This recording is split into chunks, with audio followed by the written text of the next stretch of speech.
네, 증시대담 시간입니다. 오늘의 주제는 아무래도 오늘 금통위가 열리기 때문에 한국은행의 금통위 결정에 대한 전망, 더불어서 한국 경제가 안고 있는 문제점을 좀 자세히 뜯어보도록 하겠습니다.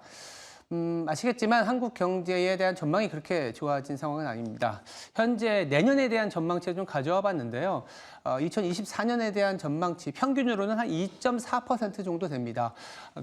좋게 보는 쪽은 2.7 아니면 한 2.2 그래도 한 2% 중반의 성장률을 내년에 기대하고 있는데 사실상 여기 보시면 회색으로 보는 부분은 IMF에서 전망하고 있는 전 세계 GDP 성장률은 한 3.2% 정도 됩니다.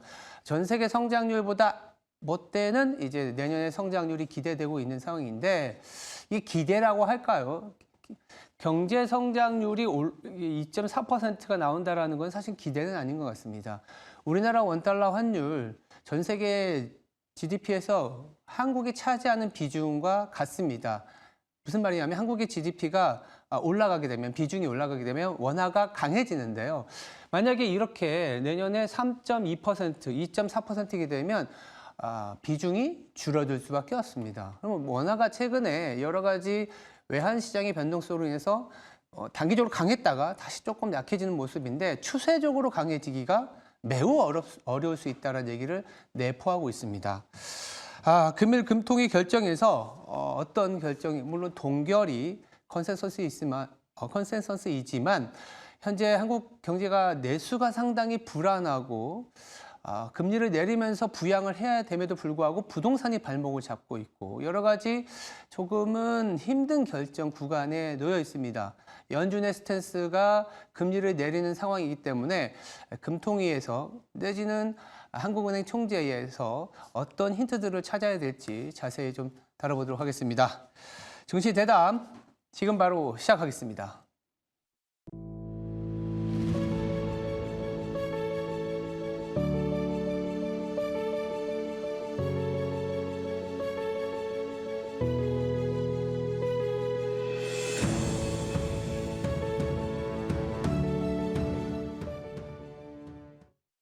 네, 증시 대담 시작하겠습니다. 자리에 임재균 KB증권 리서치센터 연구위원 나와 있습니다. 안녕하세요. 네, 안녕하세요. 네. 아까 제가 프리뷰에서 한국 성장률 좀 보여드리긴 했는데 한국이 성장률 2분기부터 한번 살펴볼까요? 지금 현재 우리나라 성장률 자체가 어떤 상황인가요? 네, 사실 이제 한국의 2분기 성장은 굉장히 좀 안 좋았습니다. 네. 1분기 성장 같은 경우가 이제 전기 대비 1.0% 상승을 하면서 시장 예상보다 크게 상승을 했지만은 사실 이런 성장이 2분기에 들어서 굉장히 좀 부진했던 점이 확인이 됐습니다. 2분기 성장 같은 경우는 이제 전기 대비 0.2% 하락을 했습니다. 역성장을 했는데 이게 이제 1년 만에 역성장을 한 상황이다라고 보시면 될 것 같고요. 네. 특히 이제 조금 시장의 우려, 바꿔서 말하면은 좀 한국은행으로 하여금 빠르게 금리 인하를 해야 된다라고 주장하시는 분들이 잡는 포인트가 민간 소비 부분의 부진입니다. 민간 소비 같은 경우가 이제 2분기에 전기 대비 0.2% 하락을 하다 보니까 결국엔 이렇게 민간 소비가 부진한 이유를 들어보면은 여러 가지 이유가 있겠지만은 그 중에 하나는 고금리가 생각보다 오랜 기간 지속이 되다 보니까는 이런 부분들이 민간 소비에 부정적 영향을 미치는 게 아니냐라는 평가들이 있고요. 결국에는 이 부진한 민간 소비를 해결하기 위해서는 한국은행이 빠르게 금리를 인하해서 민간 개인들의 이자 비용 부담을 좀 덜어줘야 된다라는 게 빠르게 이제 그 경기에 대응해서 금리를 인하하자라고 하는 주장 쪽의 의견이라고 보시면 될 것 같습니다. 금리가 높은 수준이기 때문에 소비 여력이 좀 떨어졌고 그런 부분들을 이자 비용을 낮추는 그런 스탠스가 필요하다라고는 하지만 금융 불안전성이라고 할까요? 부동산도 대표적이긴 한데 이러한 이자를 내리기까지 조금 허들이라고 해야 되나요? 이런 부분들 좀 많은 것 같아요. 네, 맞습니다. 결국에는 한국은행의 통화정책의 목표 상에서 금리 인하 여건이 돼야지만 금리를 인하할 수밖에 없는 게 아닌가라고 저희는 보고 있는데 성장 굉장히 좀 중요합니다. 맞아요. 다만 한국은행의 통화정책의 목표를 보면은 물가 안정과 금융 안정이 포함이 되어 있어요. 성장 네. 부분은 포함이 되어 있지 않습니다. 결국에는 한국은행이 기준금리를 인하하기 위해서는 성장보다는 물가라든가 금융 안정 부분이 좀 여건이 개선돼야 되는데 네. 사실 5월 상반기 말부터 해서 현재까지를 보면은 금융 안정성에 대한 좀 우려는 점점 커지는 것 같아요. 대표적으로 좀 가계 부채 부분을 좀 언급을 할 수밖에 없는 것 같습니다. 지금 올해 4월 달에 총선이 지나고 나서부터 강남구를 중심으로 해서 부동산 가격이 빠르게 상승을 하고 있습니다. 실제로 최근에 좀 거래되는 가격들을 보면은 강남 같은 경우는 전고점을 이미 다 회복을 하고 그 이상에서 거래가 되고 있는 것들이 좀 확인이 되고 있고요. 강남 쪽이 이렇게 가격이 빠르게 상승을 하다 보니까는 이런 것들이 강남, 강북 그리고 서울 근교의 경기도 그리고 최근에는 이제 지방까지도 조금 가격이 상승할 수 있는 게 아닌가라는 이런 걱정들이 나오고 있습니다. 실제로 지난 7월 금통위에서 대부분의 이제 시장 참여자들이 6명의 금통위원 중 1명 정도는 금리 인하를 주장하는 분이 나올 것이다라고 생각을 했지만은 실제 결과를 뚜껑을 열어보니까는 만장일치 동결이 나왔거든요. 그러면서 굉장히 좀 한국은행에서 언급을 했던 게 부동산 가격 상승세입니다. 한국은행도 최근에 부동산 가격에 대해서 굉장히 좀 걱정을 하고 있는데 이런 부분들이 7월 금통위에도 꾸준하게 지속이 되고 있다라고 보시면 될 것 같고요. 결국엔 이제 한국은행이 최종적으로 걱정을 하는 거는 이렇게 부동산 가격이 빠르게 올라가게 되면은 결국에는 사람들이 매수를 할 수밖에 없는데 그렇죠. 매수를 할 때 사실 부동산을 사면 다 빚을 내서 집을 살 수밖에 없고 그런 것들이 가계부채를 더 큰 폭으로 증가시킬 수 있는 게 아닌가라는 걱정을 하고 있습니다. 대표적으로 2011년 8월 달에 한국은행이 팬데믹 이후에 처음으로 금리를 인상을 했습니다. 이게 보시면은 다른 주요국에 비해서도 좀 빠르게 금리 인상을 대응을 한 건데 네. 그때의 상황을 보면은 지금처럼 물가가 높아서 이거에 대응해서 금리를 올리자 이런 게 아니라 가계부채가 굉장히 높아져 있으니 네. 이 가계부채 증가세를 좀 억제하기 위해서 금리를 인상을 했습니다. 결국에는 그때처럼 2021년 8월처럼 한국은행이 추가적인 금리 인상까지는 아니겠지만은 현재 상황에서 보면은 적어도 금리 인하를 좀 굉장히 천천히 할 수밖에 없는 요인으로 좀 보시면 될 것 같아요. 그러다 보니까는 최근에 부동산 가격 상승세는 분명히 한국은행으로 하여금 금리 인하를 조금 굉장히 더디게 진행시킬 수밖에 없는 요인이다라고 보시면 될 것 같고요. 또 하나 이제 환율 부분도 보시면은 이번 주에 환율이 좀 빠르게 떨어지긴 했습니다. 원래 1300 중후반에서 버티던 이제 원화가 월요일 이렇게 해가지고 1300원 초중반까지 둔화가 되면서 그나마 이제 한국은행의 걱정거리가 조금 줄기는 했지만은 예. 이게 이제 보시면은 단기간에 굉장히 빠르게 내려온 측면이 있거든요. 이게 한국은행의 이런 그러니까 한국의 경제 펀더멘탈이라든가 여러 가지 이런 요건들로 인해서 원화가 내려간 게 아니라 어떻게 보면 수급적인 영향으로 인해서 원화가 내려왔다라고 보시면은 이게 또 바꿔서 말하면 수급적인 환경 때문에 다시 위로 올라갈 수 있는 리스크가 있다. 네, 그렇겠지만 아직 한국은행 입장에서 봤을 때 환율에 대한 걱정을 끝내기에는 조금 아직은 이르지 않나라고 저희는 보고는 있습니다.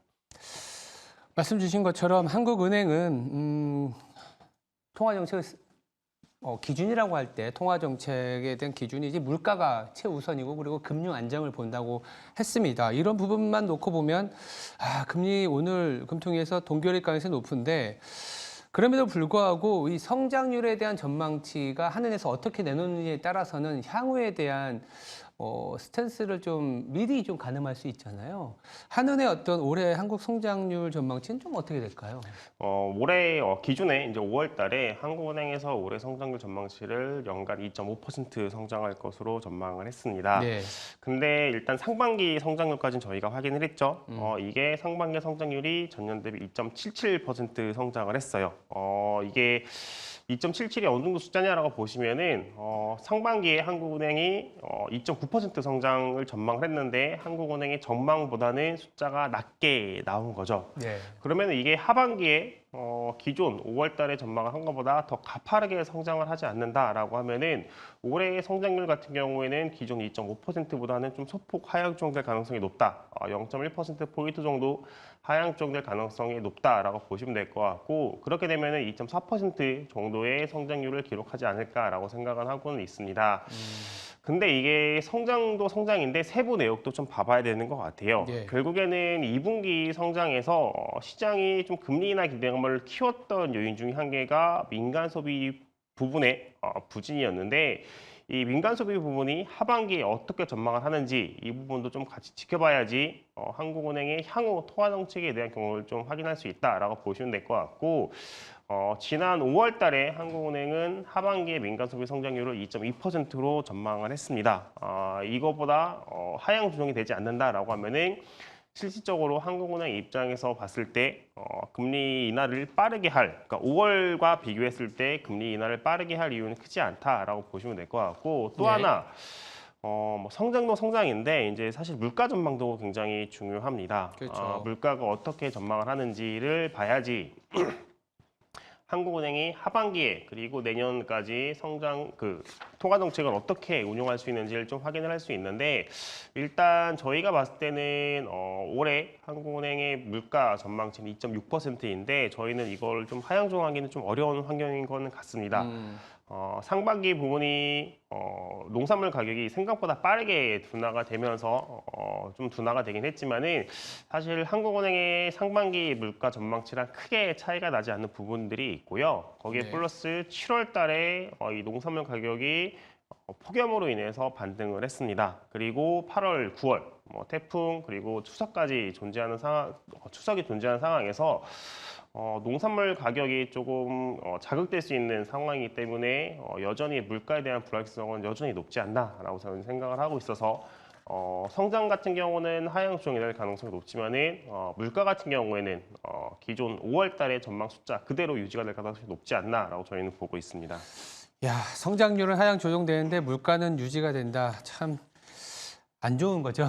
네, 안 좋은 사실은 되게 안 좋은 상황인 거죠. 경기가 좋아지면서 수요가 높아지고 그런 것들이 물가를 이제 끌어올리는 게 사실 굉장히 좋은 환경인데 지금은 성장은 안 좋아지면서 수요가 낮아지고 있음에도 불구하고 물가는 유지가 되고 높아지고 있다는 것 자체가 저희 입장에서 소비자들 입장에서 봤을 때는 점점 이제 주머니 사정이 안 좋아지는 그렇죠. 상황으로 가고 있는 상황이라고 보시면 될 것 같습니다. 그러니까 개인으로 따지면 소득은 줄어드는데 비용이 계속 늘어난다. 이렇게 해석할 수 있겠습니다. 오늘 금통위가 있습니다. 어떻게 바라봐야 될까요? 앞에서 말씀하신 것처럼 기준금리는 동결이 될 가능성이 높다. 거의 이제 기정사실로 받아들이고 있고 실제로 이제 많은 시장 참여자분들도 일부에서 인하를 생각하시는 분들도 있지만은 대부분이 동결을 예상을 하고 있습니다. 네. 결국에는 이제 기준금리의 변화 유무보다는 결국에는 6명의 금통위원 중에 과연 금리 인하를 주장하신 분이 나오냐, 그리고 나오게 된다면 몇 분이 나오냐, 이게 가장 중요한 포인트다라고 저희는 보고 있고요. 저희가 봤을 때는 좀 소수 의견, 그러니까는 기준금리 인하를 전망하시는 분이 나올 가능성은 7월 금통위보다는 높아졌다라고 저희는 보고 있습니다. 저희는 7월 금통위에서 좀 만장일치 동결을 예상을 했었는데 이번에는 좀 소수 의견, 그러니까 금리 인하를 주장하는 분이 나올 가능성이 존재한다라고 보는 이유가 일단은 연준의 상황을 지켜보게 되면은 연준의 9월 인하는 거의 이제 기정사실이 됐습니다.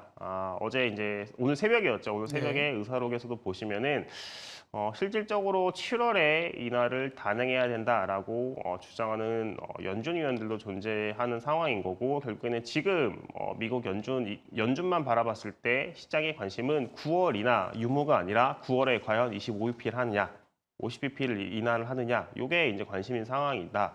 그렇게 되면은 이제 미국이 이렇게 인하로 돌아서게 되면은 한국은행 입장에서 통화 정책을 운용하는 상황에서 조금 더 숨통이 트일 수 있다라고 보시면 될 것 같고 부동산 가격은 계속 상승을 하고 있지만은 문제가 이제 그 반면에 이제 원화 같은 경우는 좀 안정화가 됐습니다. 그렇기 때문에 한국은행 입장에서도 지난 7월 금통위에서 이제 금리 인하에 대한 깜빡이를 켰다라고 언급을 하면서 금리 인하를 준비하고 있다라는 시사를 했거든요. 그럼 향후의 통화 정책의 운용 측면에서 봤을 때 지금 소수 의견을 개진하는 것이 미래에 이제 통화 정책 운용하는 관점에서 봤을 때 좀 더 유연성을 줄 수 있다라는 점에서는 소수 의견이 나올 수 있다라고 저희는 보고 있습니다. 알겠습니다. 오늘 금리 동결이긴 하겠지만 소수 의견이 출현한다면 이제 10월에 아마 금리 인하의 가능성이 높아지는 쪽으로 투자자들은 해석하지 않을까 생각이 들어 보입니다. 지금까지 임재균 KB증권 리서치센터 연구위원이었습니다. 말씀 감사합니다.